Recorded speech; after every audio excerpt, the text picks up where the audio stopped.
Welcome, ladies and gentlemen. This is Mecha Wrestling, and welcome to my first TEW series on this channel called WWE Pandemonium, the series in which Triple H has taken over WWE from Vince McMahon, and we're going to be booking it into the future, starting from WrestleMania 35 Fallout, which happens to be the Raw and SmackDown. As you can see, I have got all the champions with their own like pictures, which I've personally made myself. And you've got everyone here, even got like the double champion Becky Lynch with both Raw and SmackDown women's titles. There are, however, in this list a few titles which I'm not completely sure what I'm going to be doing with them as of yet, but hopefully I will figure them out as the series goes on. Like you've got the women's tag titles, although I think it's a cool idea. I don't personally think that I will be booking women's tag teams. I'll be more focusing on doing the actual women's solo titles. And then the cruiserweights, I admit they're going to be interesting to book. I'm probably going to bring back 205 Live alongside my current A shows, which are both Raw and SmackDown. With Raw, which I've cut down to 2 hours because I can't be asked to be working 3 hours because the fans are going to be asleep. And there's other shit that's going to be going on as well. How this series will basically go is that I'm going to be doing, for this episode only, both Raw and SmackDown and seeing how the storylines go and how everything is rated. However, after that, I'll be doing the Shake Up episode of Raw, which will be the next episode, and the second one, which the one afterwards, which will be SmackDown, the shake up. So it'll basically be a Raw then SmackDown, and then we'll get to pay per views such as Money in the Bank, which will I can confirm will be the next pay per view after WrestleMania 35. That is when I will have the shows crossing over. But I think you've got the gist of what I'm trying to do. So let's get into this. Welcome to Monday Night Raw. We kick off Monday Night Raw with a segment with Triple H addressing the WWE Universe after news came out that he will be taking over the reins from Vince McMahon. I'm sure you'll know now that Vince has taken a step down from ownership of WWE, and as a result, I am taking over, and things will be changing around here, especially with next week's Superstar Shakeup. With that news coming out, I'm here to announce that at Money in the Bank, Dean Ambrose will be participating in his last match, and with the weeks going by, he will be participating in a farewell tour starting tonight as he takes on the Scottish psychopath, Drew McIntyre. Triple H apparently isn't suited to the gimmick, and there's chemistry. It got the crowd hotter. Triple H came across well, and the end of the lunatic storyline started with this segment getting to 68C plus. I figured basically with Dean leaving the company in real life, it just wouldn't be right for me to extend his contract. So literally, whenever his contract expires, I'm not going to be resigning him unless it comes like 2 years down the line, or if for whatever reason the angle in real life is of work, which I doubt it is. Moving on to the next segment. In a terrible match, Becky Lynch defeated Liv Morgan in 14 minutes by submission with a disarmer. Becky got a 62 rating, which is fucking amazing for the double champ. And Liv Morgan had an in-ring performance of 26, 25. And Liv Morgan, actually, before this show started, has become the protege of Mickey James. So hopefully all her stats end up getting transferred to Liv, and hopefully that mic skills end up improving drastically. Becky's improving in performance. Liv is improving in rumble, technical, flying, and performance. Jeez, that's actually quite a rub. I'm actually quite impressed with that. Becky got a bonus for charisma. A lot of stuff in with like the charisma and like motivation and chemistry. However, I don't know what this is. Liv Morgan was penalised for being unable to use spine or impact moves. Interesting. I'm gonna have to look at that because I don't understand really what's gone on with that. Anyway, this segment got 51D, and we're going to move on to the next segment now. in in a segment including the man Becky Lynch, she's celebrating the ring after picking up a submission victory over Liv Morgan. Liv Morgan, yeah. Until Stephanie McMahon came out to confront the new double champ. Congratulations, Becky, on making history at WrestleMania by being the first woman's main event WrestleMania and win a championship. However, with the superstar shakeup coming up, you will no longer be the double champ. By the next episode of Raw, you will have made your decision on which show you would like to represent, whilst the other championship will be vacated.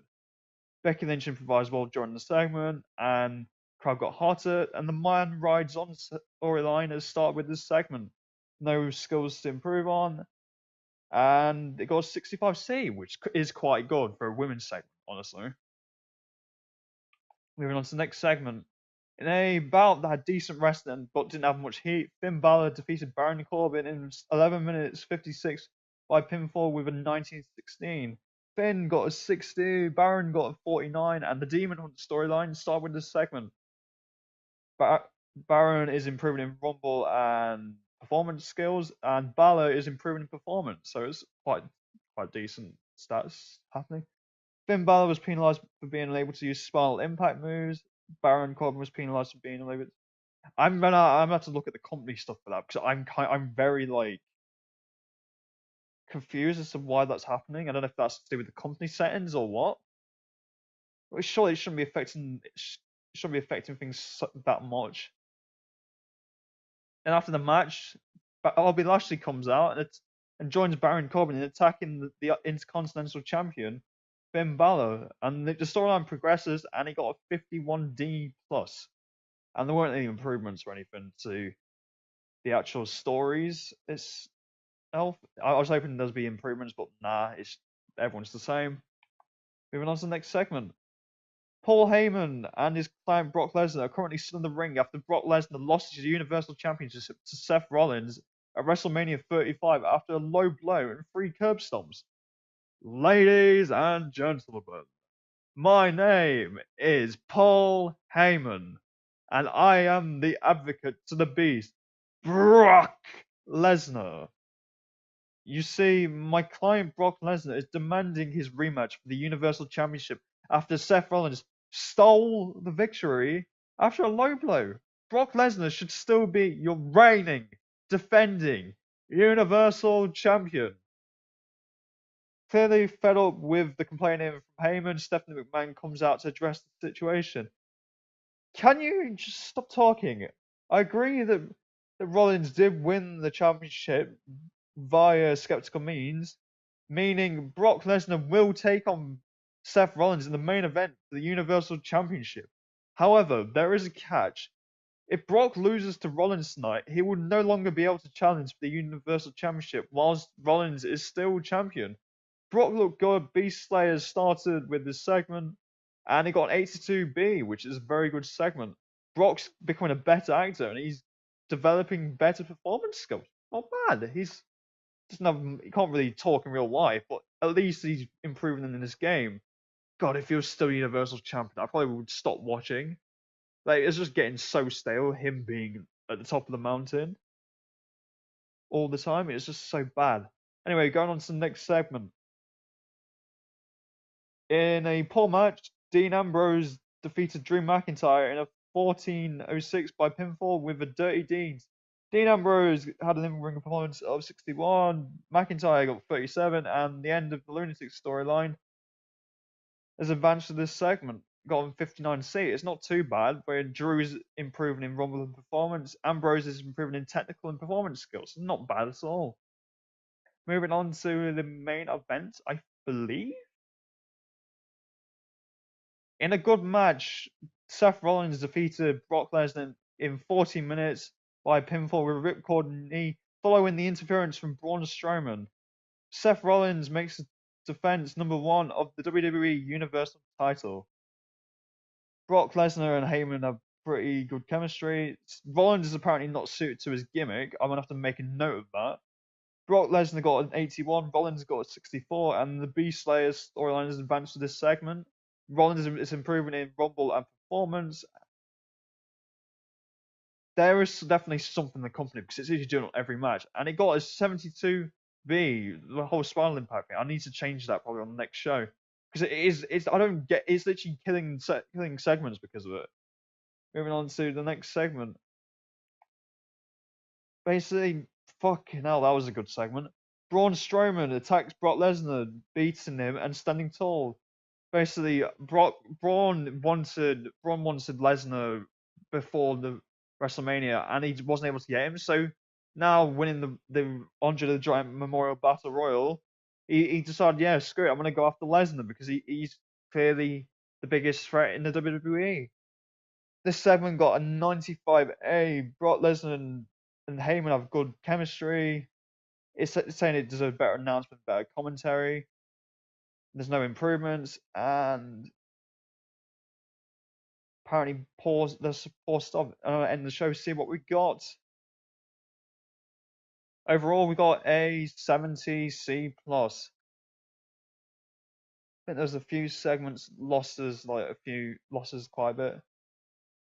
Apparently, we don't have enough interesting storylines going on. Increased popularity in 16 regions, and it lost us popularity in 23. I hope that I can get things better on SmackDown.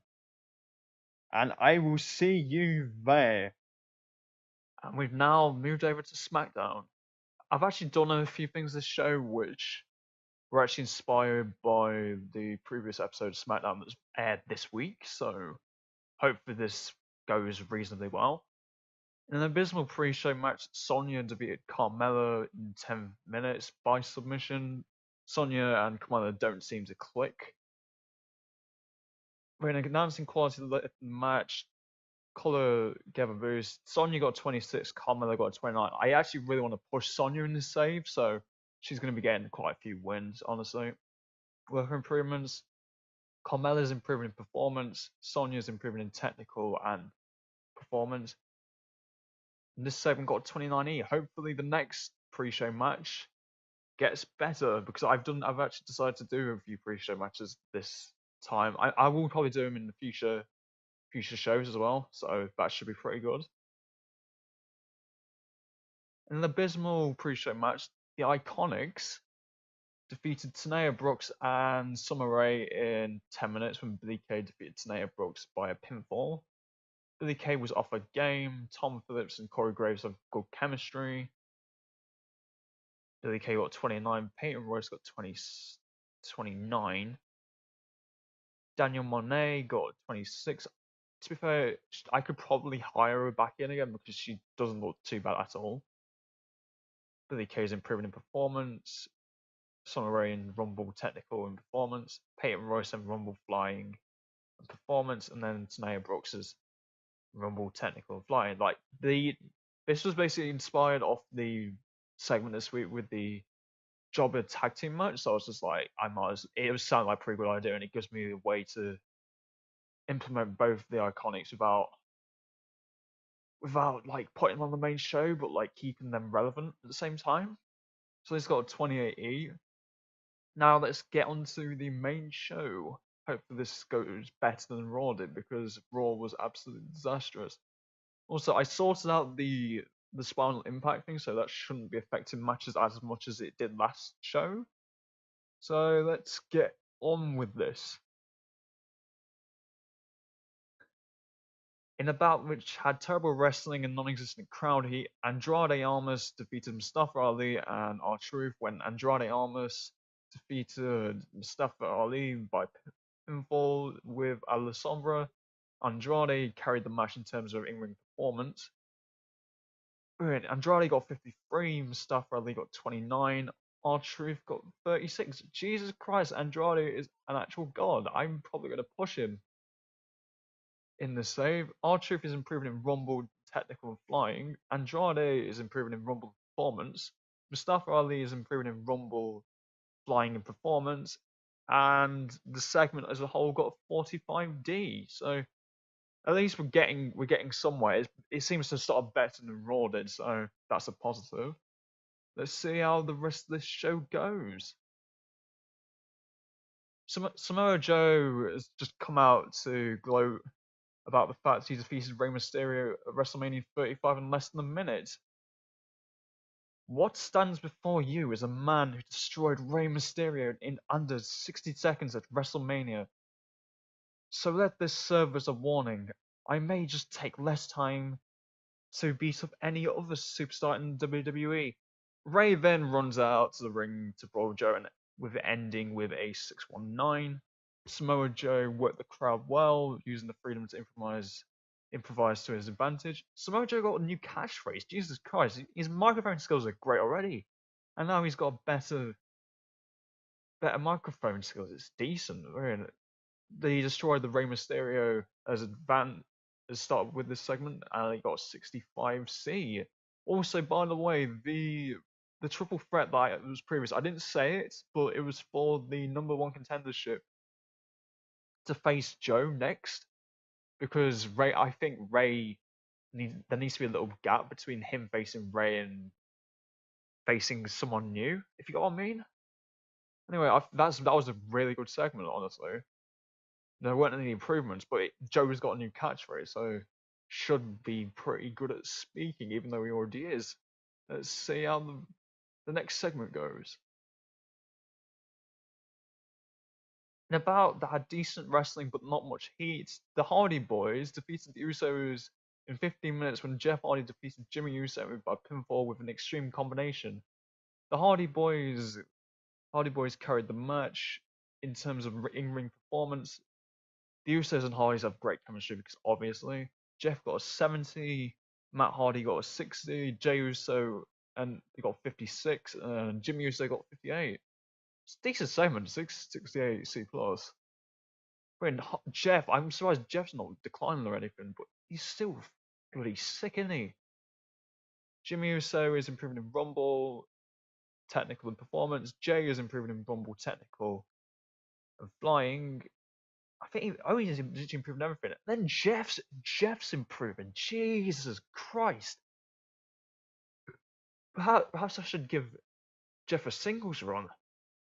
It's mad. Brilliant. And now there's an angle with Shane McMahon, who's come out to gloat after his victory at WrestleMania against The Miz. You really thought that The Miz would defeat me at WrestleMania? The man whose father, Mr. Potato Head, was only proud of him because of me. I proved once again that I am the best wrestler in the world and nobody can touch me. The announcing quality gave a segment a boost, the crowd got hotter, and is he really the best in the world to start with this segment? Decent segment overall with 69C plus. If there's any improvements, no. Dirt Sheet. Dirt Sheet's got some decent stuff to say about it. I think this is going to be definitely better than Raw. I feel like I've booked this better with matches that make sense. I've kind of like built it up instead of just booking matches that don't make much sense. In an extremely short match, Kofi Kingston defeated Randy Orton in 4 minutes when Randy Orton was disqualified when Daniel Bryan ran in and attacked Kofi Kingston. Xavier Woods did decent work at ringside. Randy got 72. Kofi got 71. I could actually, the mad thing is, I could actually have Randy feud with Kofi if I really wanted him to. Randy's improving in Rumble, technical and flying, and even performance. Jesus Christ! And Kofi is improving in Rumble and performance. Got a 71C plus. Segment was penalized for short match length. Randy holding back. That's something of interest. Oh, Kofi. Okay, that's decent. So the managers are definitely helping him out in the matches. Well, the fact that they're getting decent ratings means I could literally, if I wanted to, I'm not saying I would, but I could kind of like hot potato the belts between Randy and Kofi, because Randy has not been in the world title picture since the whole House of Horrors bullshit. Because I don't know, it's been kind of good, but like at the same time, he is a viable slot, even though his matches are boring as fuck. Anyway, 71C plus. This is definitely better than Raw. If it's not, I'll be shocked. In the ring, Orton and Bryan are beating down Kofi Kingston when AJ Styles' music hit. and he runs down to the ring and fights them off. Basically, this is like one of those typical like SmackDown angles where the heels attack the face and another face just comes out to help to set up a tag team match late in the night, which is the intention of this segment. Dirt sheet. Oh, they're not. Didn't like Byron Saxton. Okay, that's interesting. That's good to know. Don't like Byron Saxton that much, and they got good, and people are getting good ratings for being decent at their gimmicks. Next segment in the show, Becky Lynch is in the ring with both her Raw Women's Championship on her shoulder and the SmackDown Women's title around her waist with a microphone in hand. The man has returned to SmackDown Live, and I told you I'd become the champ at WrestleMania 35. Miss Shoehorn Charlotte got sent through a table, and little weirdo Ronnie was ashamed, so she probably covered herself up again so she didn't have to deal with the man on Monday Night Raw.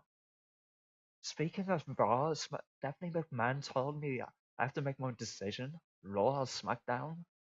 I can tell you now, regardless of where I am, people will be scared when the man comes around. Charlotte then came out with an eruption of booze as a cocky smirk appeared on her lips. The thing is, Becky, you are just a flash in the pan. Nobody is going to care about you in a few months. I've spoken to Vince McMahon, and he told me that I should have phrased that better. That you and I have a match for the SmackDown Women's Championship right now. Yeah, the 68C being better. It deserved better announcing the Man Rides On segment as advanced and gain heat. Basically, I've made it's kind of like seeing like, is Becky going to drop the belt and make? Is it going to be a case of like, is Becky going to stay on SmackDown to regain the championship, or is she just going to fuck off to Raw? I guess you'll have to find out. In in a decent match, Becky Lynch defeated Charlotte Flair in 16 minutes by submission with disarmor. Becky Lynch makes defense number 1 of a SmackDown Women's title. Charlotte Flair had an in-ring performance of 54. Becky Lynch got 59.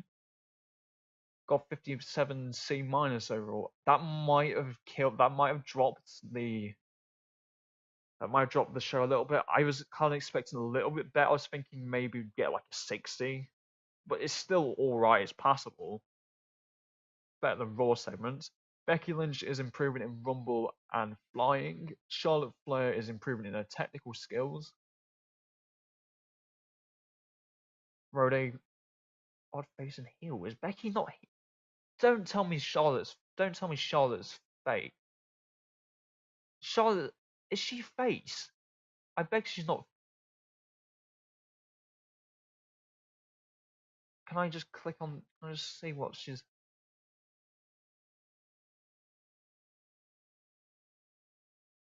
She must be face. That's weird. I thought I'd change as a heel because she's definitely a heel in real life. Then a video package there is just hyping the tag team match between Kingston Styles versus Austin and Bryan. They got a 75 B minus. That was quite a good segment, probably the best one of the nights. And then for the match and the bout, which had good wrestling and decent reaction from the crowd, Kofi Kingston and AJ Styles defeated Daniel Bryan and Randy Orton in 14 minutes, when Kofi Kingston defeated Daniel Bryan by pinfall with a Trouble in Paradise. It is telling me that Byron Saxton's shit. I might fire him or just bring in a new announcer. AJ Styles got 72, Kofi Kingston got 73, Randy Orton 77, and Daniel Bryan 78. That's kind of concerning. I was hoping maybe, I don't know how Orton. I don't know. I guess Orton's working better in a tag team. Maybe I'm not completely sure. But Daniel Bryan's improving in Rumble technical flying and performance. Kofi Kingston's improving in Rumble technical and performance. Well, the motivation, the chemistry and stuff like that, refereeing bonus. Oh, who's declining? That's Kofi Kingston's penalized for inconsistency. I guess Kofi needs to improve his consistency then. And AJ's declining crap. That's kind of annoying actually. Because I was really hoping that we'd be able to do something with AJ going into Money in the Bank. Speaking of Money in the Bank, I still need to book that because I literally haven't a clue who's winning it or anything. I'm gonna end the show and see how it did. I think we got higher than Raw, but the Charlotte segment might have brought it down a little bit, and maybe the Andrade triple threat match. Let's see how this show ends. Wait, how?